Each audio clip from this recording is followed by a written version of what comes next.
செந்தில் பாலாஜிக்கான நிபந்தனை ஜாமீனுக்கான 2 பிணை உத்தரவாதங்கள் ஏற்கப்பட்டு நீதிபதி கார்த்திகேயன் உத்தரவிட்டிருக்கிறார்.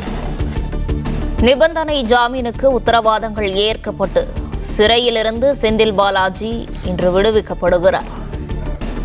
செந்தில் பாலாஜிக்கான நிபந்தனை ஜாமீன் நகல் சென்னை நீதிமன்றத்திலிருந்து இமெயில் மூலம் அனுப்பி வைக்கப்பட்டுள்ளது.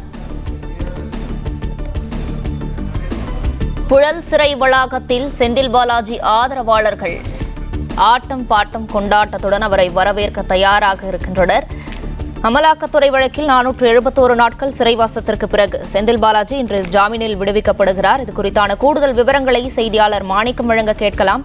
மாணிக்கம், இன்னும் சற்று நேரத்தில் அவர் சிறையிலிருந்து வெளிவர இருக்கும் நிலையில் அவர் வரவேற்பதற்கான பாதுகாப்பு ஏற்பாடுகள் குறித்து சொல்லுங்க.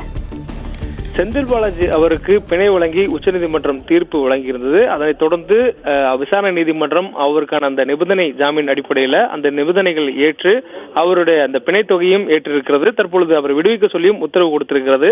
இந்த நீதிமன்ற நடவடிக்கைகளுக்கு பிறகாக தற்பொழுது அந்த உத்தரவினுடைய நகல்கள் சிறைத்துறைக்கும் கொடுக்கப்பட்டிருக்கிறது. அதனை சிறைத்துறை தற்பொழுது ஏற்று செந்தில் பாலாஜியை விடுவிப்பதற்கான நடவடிக்கைகளை மேற்கொண்டு வருகிறார்கள். இன்னும் சற்று நேரத்தில் செந்தில் பாலாஜி அவர்கள் சிறையிலிருந்து வெளியேற இருக்கிறார். சென்னையில் புறநகர் பகுதியில் இருக்கக்கூடிய புழல் சிறையில் வைத்திருக்கப்பட்டிருக்கூடிய செந்தில் பாலாஜியை வரவேற்பதற்காக ஏராளமான திமுகவினர், செந்தில் பாலாஜியுடைய ஆதரவாளர்கள் புழல் சிறை வாசலில் கூடியிருக்கிறார்கள். திமுகவுடைய மூத்த நிர்வாகி, அமைப்பு செயலாளர் RS பாரதி உட்பட பலர் அந்த சிறையினுடைய வாசலில் தற்பொழுது வரவேற்பதற்காக காத்திருக்கக்கூடியதை நம்மால் பார்க்க முடிகிறது. குறிப்பாக உச்ச நீதிமன்றம் செந்தில் பாலாஜிக்கு பிணை வழங்கி உத்தரவு பிறப்பித்த அடுத்த நொடியே பலர் புழல் சிறையை நோக்கி படையெடுக்க துவங்குகிறது. குறிப்பாக திமுகவினர், RS பாரதி, திமுகவினுடைய உறுப்பினர்கள், கட்சி நிர்வாகிகள், செந்தில் பாலாஜியுடைய ஆதரவாளர்கள் பலர் அந்த புழல் சிறையை நோக்கி வந்து நம்ம பார்க்க முடிந்தது. தொடர்ந்து அவர்கள் மயிலாட்டம், ஒயிலாட்டம், வான வேடிக்கை, பட்டாசு வெடித்தல், இனிப்பு வழங்குதல் என தங்களுடைய மகிழ்ச்சியை பல்வேறு வகையில் வெளிப்படுத்தினதை நம்ம பார்த்திருந்தோம். தொடர்ச்சியாக அவருக்கு அந்த பிணை கொடுக்கப்பட்டிருந்த நிலையில அவர் வருவதற்குரிய காரணங்களை, நேரத்தை எதிர்பார்த்து அவருடைய ஆதரவாளர்கள் அந்த புழல் சிறை வாசலிலேயே தற்பொழுது காத்திருக்கிறார்கள். இதன் காரணமாக அந்த பகுதியில் ஏராளமான வாகனங்களில் அவர்கள் வந்திருக்கிறார்கள். அந்த வாகனங்கள் அந்த சாலையோரமும் நிறுத்தப்பட்டிருப்பதால் போக்குவரத்துக்கும் கூட சிரமங்கள் இருந்தன. தற்போது அந்த போக்குவரத்தை சீர் செய்யக்கூடிய பணிகளில் காவல்துறையினர் ஈடுபட்டு தற்பொழுது அந்த பகுதியில் போக்குவரத்து சீர் செய்யப்பட்டிருக்கிறது. இருந்தபோதும் ஏராளமான நபர்கள் அந்த பகுதியில் கூடியிருப்பதனால பாதுகாப்பிற்காக காவல்துறையினரும் அங்கு குவிக்கப்பட்டிருக்கிறார்கள். தற்பொழுது காவல்துறையினர் அவருடைய விடுதலைக்கு பிறகாக அவர் வீட்டிற்கு பத்திரமாக செல்வதை உறுதிப்படுத்தும் வகையில் அந்த பகுதியில் தற்பொழுது பாதுகாப்பு பணியில ஈடுபட்டிருக்கிறாங்க. 471 நாட்கள் சிறையில செந்தில் பாலாஜி இருந்திருக்கிறார். இன்றைய தினம் அந்த அத்தனை நாட்களுக்கு பிறகாக அவருக்கு சட்டப்படியான ஜாமீன் ஆனது கிடைக்கப்பட்டிருக்கிறது. ஏற்கனவே பல கட்ட சட்ட போராட்டங்கள் பிறகு அவருக்கு இந்த ஜாமீனானது மறுக்கப்பட்ட பிறகாக தற்பொழுது உச்சநீதிமன்றத்தின் தீர்ப்பின் வாயிலாக அவருக்கு இந்த ஜாமீனானது கிடைக்கப்பட்டிருக்கிறது. அதுவும் பல்வேறு நிபந்தனைகளை உச்சநீதிமன்றம் விதித்திருக்கிறது.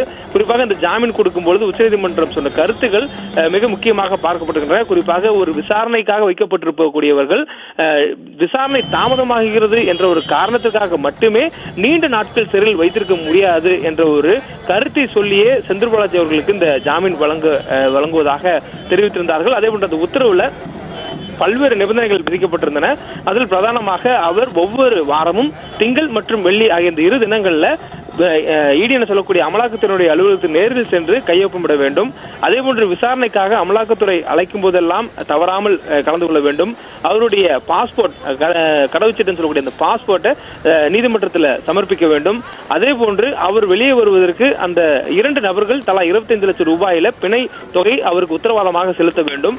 அதே போன்று சாட்சிகளிடம் நேரடியாகவோ மறைமுகமாகவோ எக்காரணத்தை கொண்டும் செந்தில் பாலாஜி பேசக்கூடாது, தொடர்பு கொள்ள முயற்சிக்க கூடாது என்ற ஒரு நிபந்தனை கொடுக்கப்பட்டிருந்தது. இது போன்ற பல்வேறு நிபந்தனைகளுக்கு பொறுத்தே அவருக்கு உச்சநீதிமன்றம் அந்த ஜாமீனை வழங்கியிருக்கக்கூடிய சூழல்ல அவருடைய வருகையை கொண்டாடுவதற்காக திமுகவினர் புழல் சிறை வாசல்ல கூடியிருக்கிறார்கள். திமுக கட்சியினுடைய மூத்த நிர்வாகிகளும் தற்பொழுது இந்த சிறைத்துறை வாசலில் இருக்கக்கூடியதையும் செந்தில் பாலாஜி வரவேற்பதற்காக காத்திருப்பதையும் நம்மால் பார்க்க முடிகிறது. திமுகவினுடைய அமைப்பு செயலாளர், மூத்த நிர்வாகி, முன்னாள் MP RS பாரதியும் தற்பொழுது புழல் சிறையினுடைய வாசலில் செந்தில் பாலாஜி வரவேற்பதற்காக காத்திருக்கிறார். அவருடன் ஏராளமான திருவள்ளூர் மாவட்ட நிர்வாகிகள் உள்ளிட்ட கட்சியினுடைய நிர்வாகிகள் அந்த பகுதியில் குழுமிருக்கக்கூடியதை பார்க்க முடிகிறது. இதுபோல் செந்தில் பாலாஜி வரவேற்பதற்காக திமுகவினரும் அவருடைய ஆதரவாளர்களும் அந்த புழல் சிறை வாசலில் நிற்பதை நம்மால் நம்மால் பார்க்க முடிகிறது. காலை இதில் முதலே அவருடைய வருகைக்காக காத்திருக்கக்கூடியவர்கள் மயிலாட்டம், ஒயிலாட்டம், பட்டாசு வெடித்தல், இனிப்பு வழங்கல் விட்ட பல்வேறு கொண்டாட்டங்கள் ஈடுபட்டு வராங்க. தற்பொழுது அவர் இன்னும் சற்று நேரத்தில் வெளியேறக்கூடிய நிலை அந்த எதிர்பார்ப்பு மேலும் அதிகரித்திருக்கிறது.